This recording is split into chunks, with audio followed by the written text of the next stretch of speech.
We, by Yevgeny Zamyatin. If you are returning to the Classic Masterworks channel, welcome back. If you are new, please don't forget to like and subscribe and hit the bell notification so that you will be made aware of our latest content. And now, on with the story. Record 1. An announcement. The wisest of lines. A poem. This is merely a copy, word by word, of what was published this morning in the state newspaper. In another 120 days the building of the integral will be completed. The great historic hour is near, when the first integral will rise into the limitless space of the universe. 1,000 years ago your heroic ancestors subjected the whole earth to the power of the United States. A still more glorious task is before you, the integration of the indefinite equation of the cosmos by the use of the glass, electric, fire-breathing integral. Your mission is to subjugate to the grateful yoke of reason the unknown beings who live on other planets, and who are perhaps still in the primitive state of freedom. If they will not understand that we are bringing them a mathematically faultless happiness, our duty will be to force them to be happy. But before we take up arms, we shall try the power of words. In the name of the well-doer, the following is announced herewith to all members of the United States. Whoever feels capable must consider it his duty to write treatises, poems, manifestos, odes and other compositions on the greatness and the beauty of the United States. This will be the first load which the integral will carry. Long live the United States. Long live the numbers. Long live the well-doer. I feel my cheeks are burning as I write this. To integrate the colossal, universal equation, to unbend the wild curve, to straighten it out to a tangent, to a straight line. For the United States is a straight line, a great, divine, precise, wise line, the wisest of lines. I, D 503, the builder of the integral, I am only one of the many mathematicians of the United States. My pen, which is accustomed to figures, is unable to express the march and rhythm of consonants. Therefore I shall try to record only the things I see, the things I think, or to be more exact, the things we think. Yes, we, that is exactly what I mean, and we shall, therefore, be the title of my records. But this will only be a derivative of our life, of our mathematical, perfect life in the United States. If this be so, will not this derivative be a poem in itself, despite my limitations? It will. I believe, I know it. I feel my cheeks are burning as I write this. I feel something similar to what a woman probably feels when for the first time she senses within herself the pulse of a tiny, blind, human being. It is I, and at the same time it is not I. And for many long months it will be necessary to feed it with my life, with my blood, and then with a pain at my heart, to tear it from myself and lay it at the feet of the United States. Yet I am ready, as everyone, or nearly every one of us, is. I am ready. Record 2, Ballet. Square harmony. X. Spring. From behind the green wall, from some unknown plains, the wind brings to us the yellow honeyed pollen of flowers. One's lips are dry from this sweet dust. Every moment one passes one's tongue over them. Probably, all women whom I meet in the street, and men certainly also, have today sweet lips. This disturbs somewhat my logical thinking. But the sky is blue. Its limpidness is not marred by a single cloud. How primitive was the taste of the ancients, since their poets were always inspired by these senseless, formless, stupidly rushing accumulations of steam. I am sure it will not be an error if I say we love, only such a sky, a sterile, faultless sky. On such days the whole universe seems to be molded of the same eternal glass, like the green wall, and like all our buildings. On such days one sees into the very blue depth of things. One sees their wonderful equations, hitherto unknown. One sees them in everything, even in the most ordinary everyday things. Here is an example. This morning I was on the dock where the integral is being built, and I saw the lathes. Blindly, with abandon, the balls of the regulators were rotating, the cranks were swinging from side to side with a glimmer, the working beam proudly swung its shoulder, and the mechanical chisels were dancing to the melody of an unheard tarantella. I suddenly perceived all the music, all the beauty, of this colossal, of this mechanical ballet, illumined by light blue rays of sunshine. Then the thought came, why beautiful? Why is a dance beautiful? Answer, because it is an unfree movement. Because the deep meaning of the dance is contained in its absolute, ecstatic submission, in the ideal non-freedom. If it is true that our ancestors would abandon themselves in dancing at the most inspired moments of their lives, religious mysteries, military parades, then it means only one thing: the instinct of non-freedom has been characteristic of human nature from ancient times, and we in our life of today, we are only consciously. I was interrupted. The switchboard clicked. I raised my eyes. Oh, 90, of course. In half a minute she herself will be here to take me for the walk. Dear O. She always seems to me to look like her name, O. She is approximately 10 centimeters shorter than the required maternal norm. Therefore she appears all round. The rose-colored O of her lips is open to meet every word of mine. She has a round soft dimple on her wrist. Children have such dimples.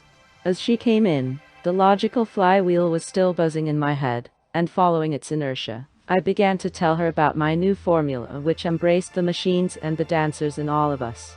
Wonderful, isn't it? I asked. Yes, wonderful. Spring, she replied, with a rosy smile. You see, spring. She talks about spring. Females. I became silent.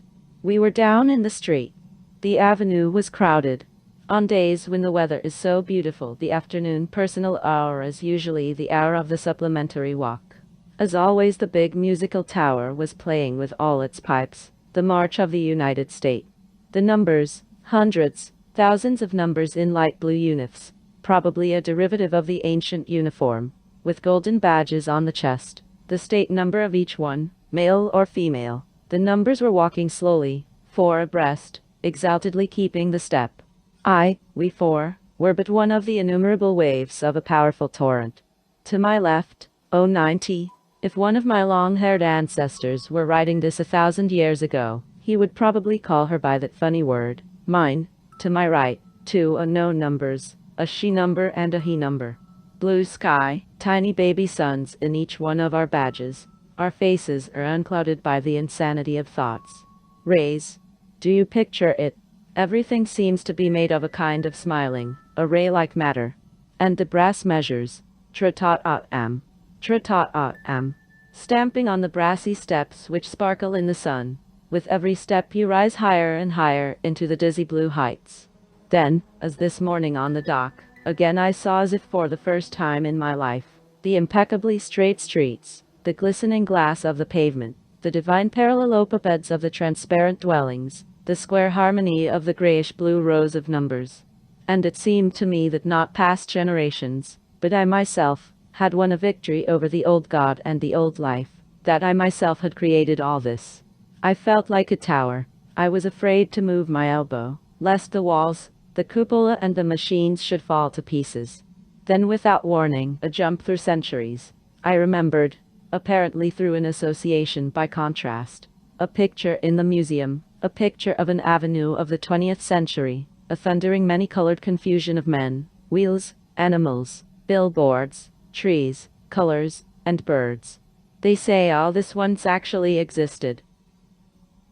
It seemed to me so incredible, so absurd, that I lost control of myself and laughed aloud.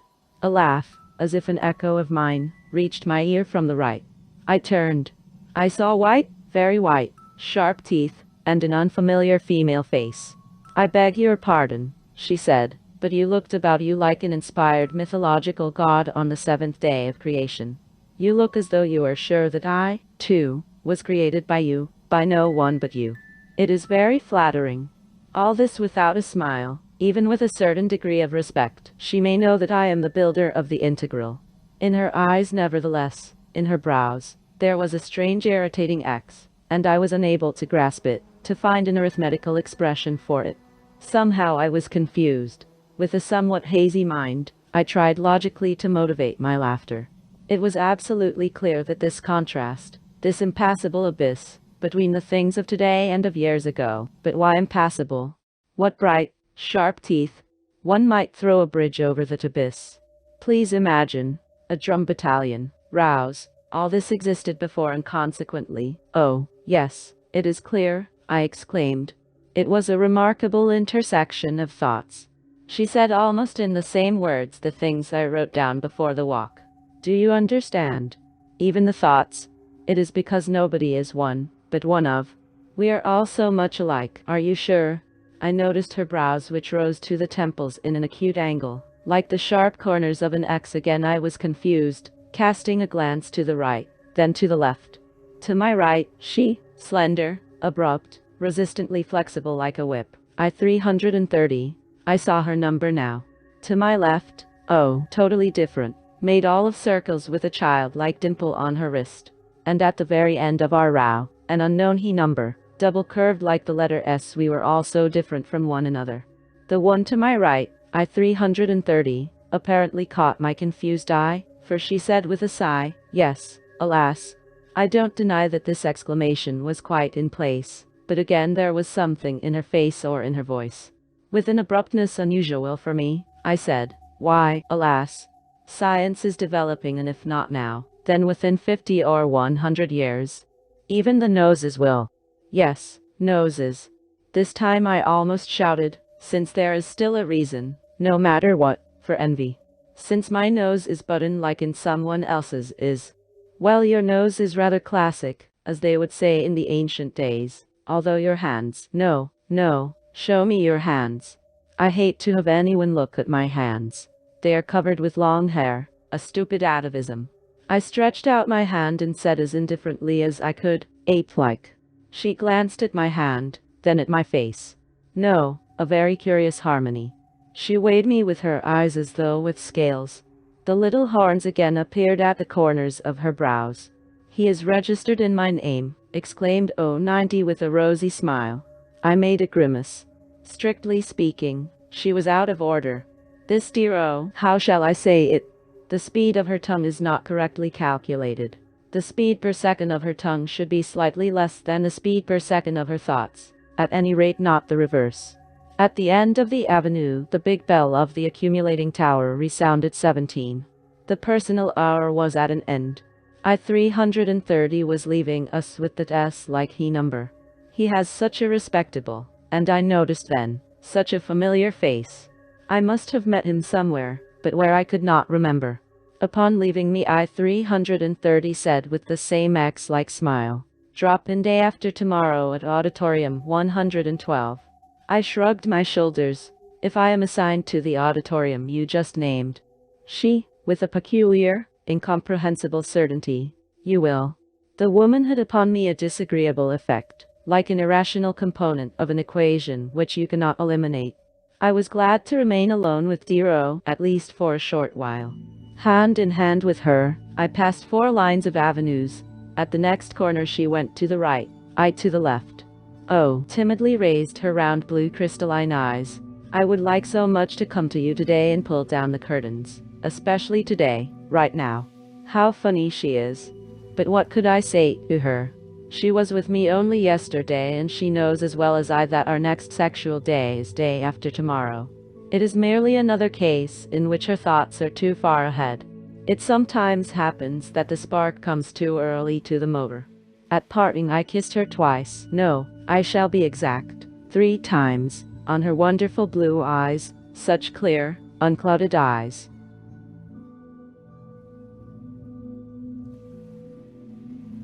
Thank you for watching. We hope you will join us again soon for more of We.